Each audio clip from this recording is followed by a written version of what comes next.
What's up, Gorilla Gang? We back with another one, and today we reacting to a video about a young 8-year-old boy being unalived by his two clear friends. When I say clear, I mean white people. Um, the two boys' mom tried to cover up the crime, and it get crazy, I guess. But this is my first time seeing it like you. So, like always, like, comment, share, subscribe to the channel. We're a growing channel. Come and grow with us. With that being said, we about to get into the video. On May 15th, 2024, 8-year-old Noah Bush went outside to play with two boys he considered friends in Jessup, Georgia. These boys, ages 10 and 11, were white and lived near his home. When Noah did not return home that evening, his family grew worried and began searching for him. He was later reported missing to the authorities. The next day, Noah's lifeless body was discovered in a construction burrow pit filled with water. 11-year-old boy. Authorities initially ruled his death as an accidental drowning, stating that Noah had wandered onto the property and fallen into the pit. However, Noah's parents immediately questioned this conclusion, knowing their son's deep fear of water. Unwilling to accept the official explanation, Noah's family hired a private investigator to delve deeper into the circumstances surrounding his death.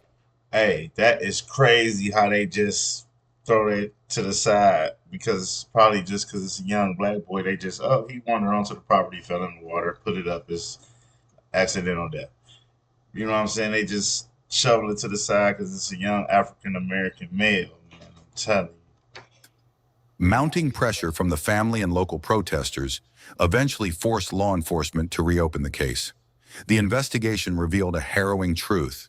The two boys Noah had trusted did the unthinkable. The truth behind the drowning death of 8-year-old Noah Bush finally comes to light. WJCL 22 News' AJ Sisson is in Wayne County with more details on the trial of an 11-year-old boy, his confession, and how he's being sentenced. Noah Bush was an 8-year-old who thought he was hanging out with friends on May 15th. The next day, he was found dead in a body of water on the northern end of Wayne County. On Thursday, we learned his death was not an accident. We just left the most heart-wrenching hearing that I think I've been a part of in my practice. That's crazy. For 3 months, Demetrius Bush, along with family and community, fought for the truth behind her son Noah's death. More than anything else, just that the truth be told. From the very beginning, all this mother wanted was the truth. In May, Wayne County... A PlayStation for $1 down? That's right, for $1 down you can get any camera lens, gaming console. Crazy. County Sheriff Chuck Mosley ruled Noah's death had no foul play. Demetrius knew that was not right, since Noah did not like water. On Thursday, one of 2 children involved in his death admitted to what truly happened in that clay pit in the middle of nowhere. This 11-year-old admitted under oath that he, in fact, led Noah Bush down to the clay pits, pushed him into the water, and ultimately held his head under that water until he drowned. Wow. The 11-year-old and the other child, a 10-year-old, for concealing his death, are both serving 2-year maximum confinements, the max sentence a juvenile can receive in Georgia. My baby was 8 years old with a full life ahead of him. And 2 years is what? And you know what? What's so crazy is just ran across my mind. If that was a 10 and 11-year-old black kid, I ain't keep trying to pull the race card, but y'all gotta look at this. This American shit is built on race. But if that was a 10, 11-year-old black kid, I'm guarantee you that the DA would have tried to push to charge them as adults. For real. They would have tried to charge them black kids as adults. Y'all let me know what y'all think in the comments, if I'm right or wrong. If I'm wrong, then I'll take it that I'm wrong. But I just know how the system works, man. And they probably would have tried to push to charge them kids as adults. They probably wouldn't have been able to, but it would have definitely came up in conversation. The state of Georgia calls justice for an entire life that's lost. However, the Bush family and the lawyers from the Davis Bozeman Johnson Law Group are not stopping in their fight for justice. This is not the end. that the adults who were involved, who helped mislead this family, must be prosecuted to the fullest extent of the law as well. A hearing for potential damages Be owed out to a the Bush couple family years. is set They for probably 30 gonna be days real from rap. Thursday. Natalie Hardison, the mother of the 11-year-old boy, was arrested for lying during the investigation. By doing this, she slowed down the search for the truth and made people question how much a parent's behavior can shape their child's actions, including racial prejudice. Bush family attorney Francis Johnson said, "Arresting this boy's mother is another big step toward getting justice for Noah's family. We've always believed that something this serious couldn't happen without She some should get a adults lot of knowing about it time. or being involved." Grateful for the arrests that were made today, but we still have a long road ahead of us because until Noah receives his justice, there will be no peace. Days after Noah's death, Jessup held numerous protests and rallies asking for justice for Noah because it was his mother that always knew something was not right. She was absolutely right that this community, they knew Noah. No peace! No justice! No peace! What's his name? Noah! Say his name! No! His older brother spoke on the turnout and how he'll remember his younger brother. It means a lot that Noah touched so many people and got all these people out here together. It really means a lot that everybody came out and showed their support for him. My little brother, if I'm being honest with you, I see a lot of myself in him. I see that drive to want to be somebody really special, and he definitely had that skill to be special. He brought us laughter and joy.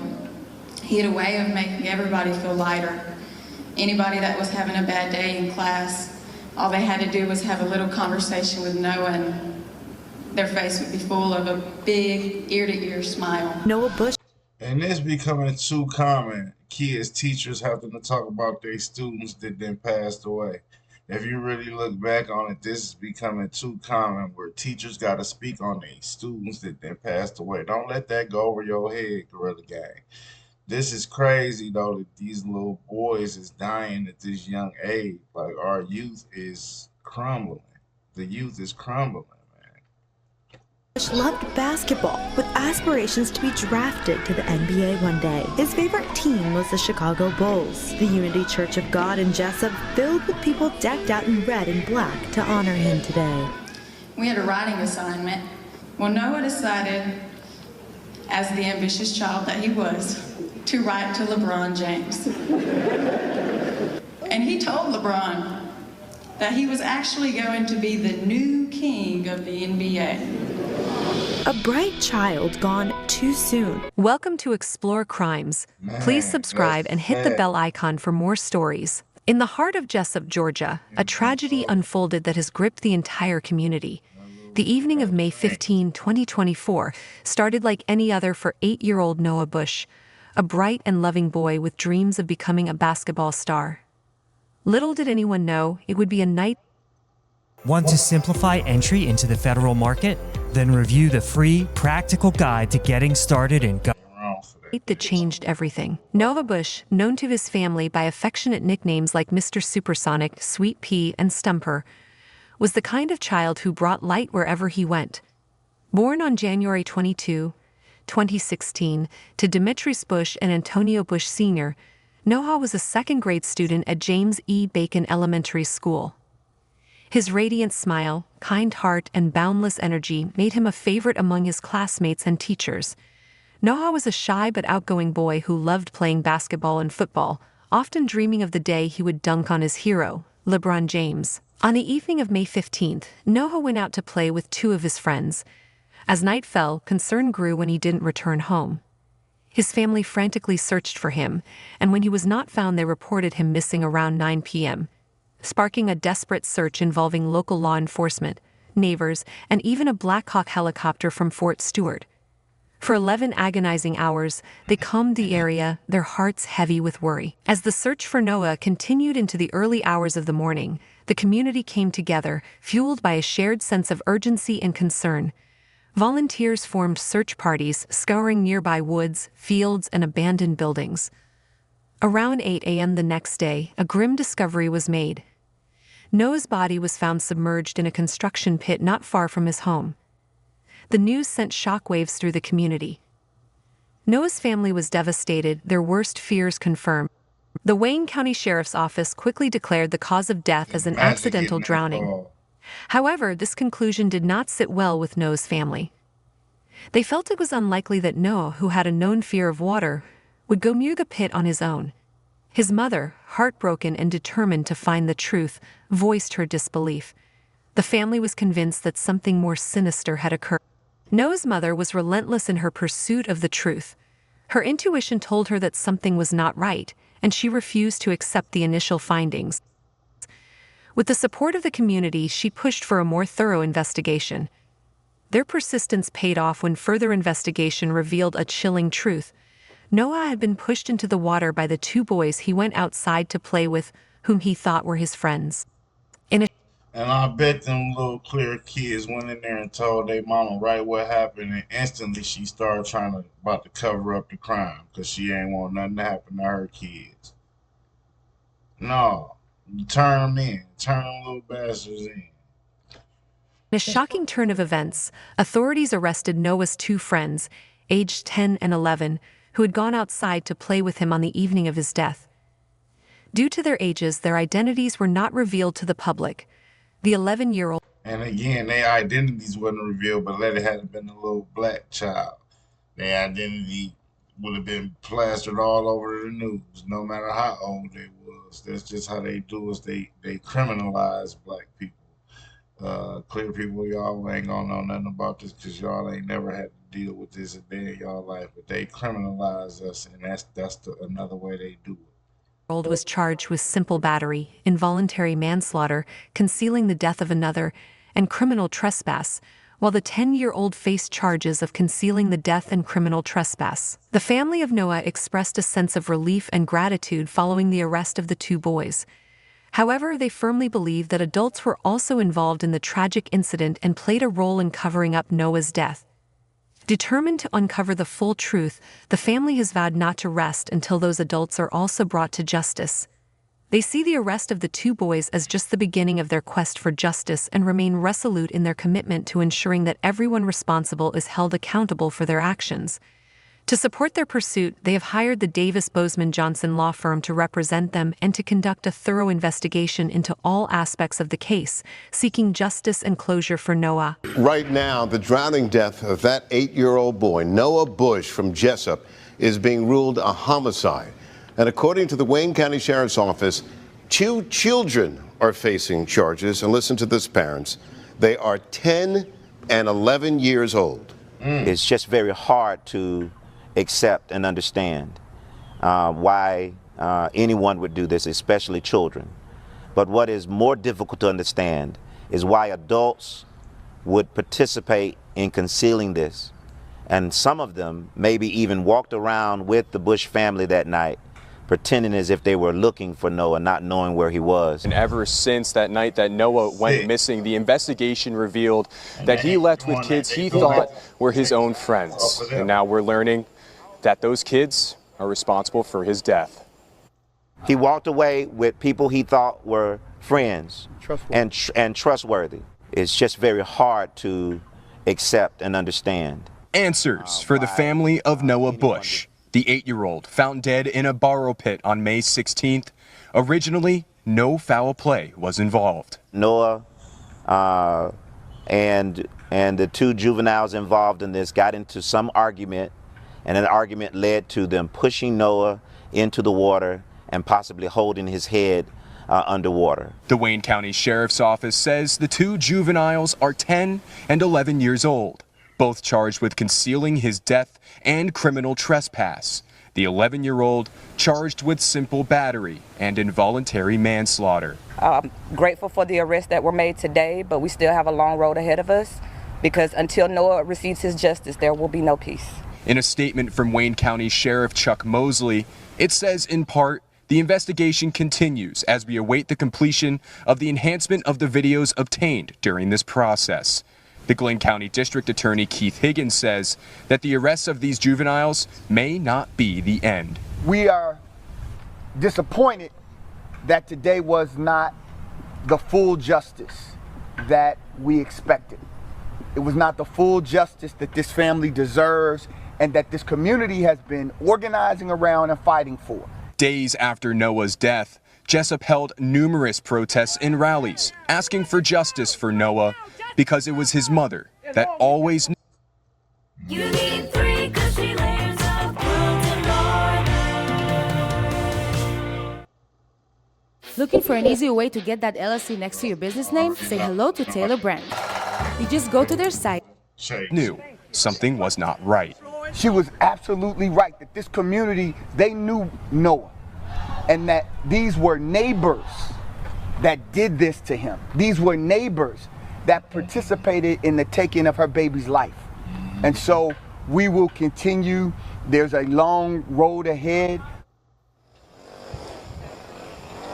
Now I'm outside of the Jessup courthouse where since 3 o'clock those juveniles have been in court determining whether or not they will go home or they will remain detained. I'm also hearing from one of the lawyers that was on recess not too long ago that warrants for arrest for parents may be given out tonight. In a heartfelt tribute to honor Noah, the community gathered for a touching balloon release ceremony. Friends, family, and neighbors came together, holding vibrant balloons that symbolized the joy and light Noah brought into their lives. As the balloons ascended into the sky, tears were shed and fond memories shared, creating a poignant moment of unity and remembrance. The tribute served as a powerful reminder of Noah's impact on those around him and the community's unwavering support for his family's quest for justice. Well, last night the community also came out to honor Noah with a balloon release. People gathered to the Donaldson Madre Hasse field with red and black balloons, some also holding a number 8 balloon, which was Noah's age. His older brother spoke on the turnout and how he'll remember his younger brother. It means a lot that Noah touched so many people and got all these people out here together. It really means a lot that everybody came out and showed their support for him. My little brother, if I'm being honest with you, I see a lot of myself in him. I see that drive to want to be somebody really special, and he definitely had that skill to be special. He wouldn't let anything stop him. He wasn't really scared of anything, so he was definitely something to be reckoned with when he got older. At Noah's funeral service, held at the Unity Church of God, the community came together to celebrate his life. Mourners dressed in black and red, Noah's favorite colors, filled the church, sharing stories of the joy and light he brought into their lives. It was a somber but powerful reminder of the impact Noah had on everyone who knew him. An incredibly somber day for the family and friends of 8-year-old Noah Bush, whose tragic death touched the hearts and minds of an entire community, a community that's rallied around him since the news of his death. A celebration of Noah's life, family members grieving the loss of someone so dear to them. Noah. Hey, Kenneth. Hey, my boy. I hope you can hear me when I say I want to wake up to your smile, your laugh. I want to wake up to you. I want to catch you eating the most random things at all hours of the night. I want to see you sneaking in and out of the kitchen to grab an extra snack and me pretending not to see you. I want to see you dance, my boy. I want to see you walk through the door, Kenneth. I want to see you. Those who knew the young boy describing all the ways he touched those around him in his short time. He brought us laughter and joy. He had a way of making everybody feel lighter. Anybody that was having a bad day in class, all they had to do was have a little conversation with Noah and their face would be full of a big ear-to-ear smile. Noah Bush loved basketball with aspirations to be drafted to the NBA one day. His favorite team was the Chicago Bulls. The Unity Church of God in Jessup filled with people decked out in red and black to honor him today. We had a writing assignment. Well, Noah decided, as the ambitious child that he was, to write to LeBron James. And he told LeBron that he was actually going to be the new king of the NBA. His God-given right. Many of those community members, like Tierney Smith, who's been advocating for the case since its beginning, were present at the service, calling their support today an act of love and an act of service. Standing in truth and standing together in real love. Noah's name means rest. Noah's name means peace. Noah came on destination. He was here on destination. At only 8 years old, people that knew Noah said he was a light in their lives. The mayor of Jessup addressing those concerns openly. I want to tell you how heartfelt, how upset I am about this too. And it's my prayer today, and it's my expectation that your family, that the community gets answers. Now, the Wayne County Sheriff's Office released a statement yesterday as the investigation into the 8-year-old's death continues. They said in part, quote, "We realize that some feel that this investigation is taking too long, but we want to make sure that all evidence that can be gotten is obtained. When the investigation is complete, any charges to be made will be appropriate to the evidence that is obtained." The investigation is ongoing, with the Wayne County Sheriff's Office and the Georgia Bureau of Investigation leaving no stone unturned. Carry over to adulthood. Enhanced surveillance footage is being analyzed, and new leads are being pursued. The community remains vigilant, with plans for continued demonstrations to ensure that Noah's death is not in vain. Noah Bush's story is a poignant reminder of the fragility of life and the importance of justice. His bright spirit and the love he shared with those around him will never be forgotten. As his family and community continue to fight for answers, they are united in their resolve that there will be no peace until full justice is served. Back in April, 8-year-old Noah Bush of Jessup was found dead in a pool of water near a construction site. 2 juveniles were charged and sentenced for his death after they were accused of pushing Bush in and leaving the scene. An 11-year-old and a 10-year-old were sentenced, both given around 2 years in confinement. However, some are not happy about the ruling, including Noah Bush's mother. She says right now these kids are getting what she called a slap on the wrist. She has confirmed to WSAB that the family is reaching out to Georgia lawmakers to try to get a law passed that would mean stricter penalties for juveniles under the age of 13 who are convicted of killing someone. His mother says she wants the new law to be called Noah's Law in honor of her son. Thanks for watching. Y'all let me know what y'all think about that in the comments, man. And, I think they really should send them through juvenile jail and then send them, transfer them to adult jail. Just 2 years for life, that ain't right. That's my opinion. Y'all let me know what y'all think in the comments, man. Passed that would mean stricter. Yeah, so this was me struggling to keep up with post. Yeah, you know, like always, like, comment, share, subscribe to the channel. We're a growing channel. Come and grow with us, man. Till next time, we out.